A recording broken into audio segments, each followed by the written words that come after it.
Hey y'all, it is Nikki. Welcome back to the channel. It feels like it's been a really long time since I last did a video when it's literally only been a week. Like last Monday was the last time I filmed and it's Monday today. For today's writing vlog, I just wanted to give you a little bit of an update on what has been going on in the writer bookish side of things. So on one hand, I've been kind of dividing my attention between a few different projects. I've been chipping away at Tragedies because I finally got to a part that I'm really excited to write. It's almost entirely dialogue, which will make it a pretty slow going process. I want to make sure that I map out my dialogue before I even try to write it, otherwise it'll just go on way too long. But there are lots of cute moments that I've been really excited to kind of flesh out, so I'm hoping that it works. I'm resigned to the fact that I'm going to be rewriting much of this stuff anyway, which has made it, I don't know, a lot more freeing as I go about the writing process for this project, because I mean, I know that there will be parts that I do really like, but I'm also not really sweating the parts that I don't. This might not even make it into the final version. It's mostly for the exercise of starting and finishing. I really just want to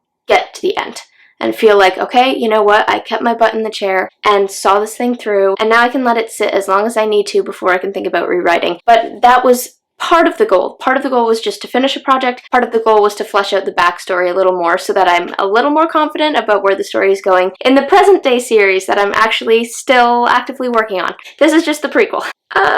Why do I do these things to myself? In the present day series, though, the fantasy project that I recently had critiqued, I've actually made some progress over the last week. This project is one that I've kind of been sitting on for the past year. I haven't been doing much with it ever since I got the feedback from my critique team. I haven't really had time to sit down and sift through all of it, so I've just sort of picked up bits and pieces. But I knew from early on in the critiquing process that the beginning, part one, needed a ton of work, and I wasn't really sure what that meant. So over this past week, I've actually started looking into, okay, what does that mean? What do I need to change about part one? How can I make it better? And I've started making some of those adjustments, going back to basics, doing a character equation for my protagonist, which I should have done ages ago, but I didn't know about the character equation then. That really helped me to figure him out a little bit more, and I've since been able to work out a rough plot outline sketch for part one, which I think is a lot tighter and a lot more impactful and clear than my first part one. So I'm looking forward to doing more work there, because that's,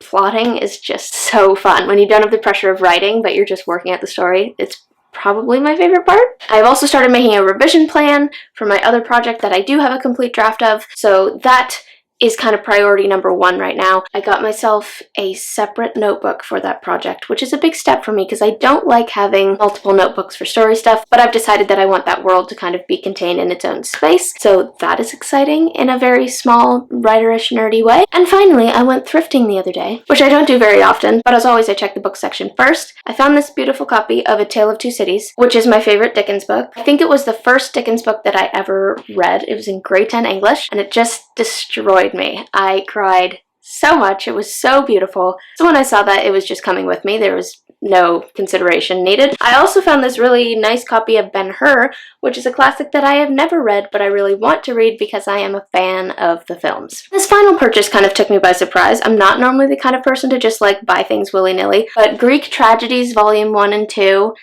just...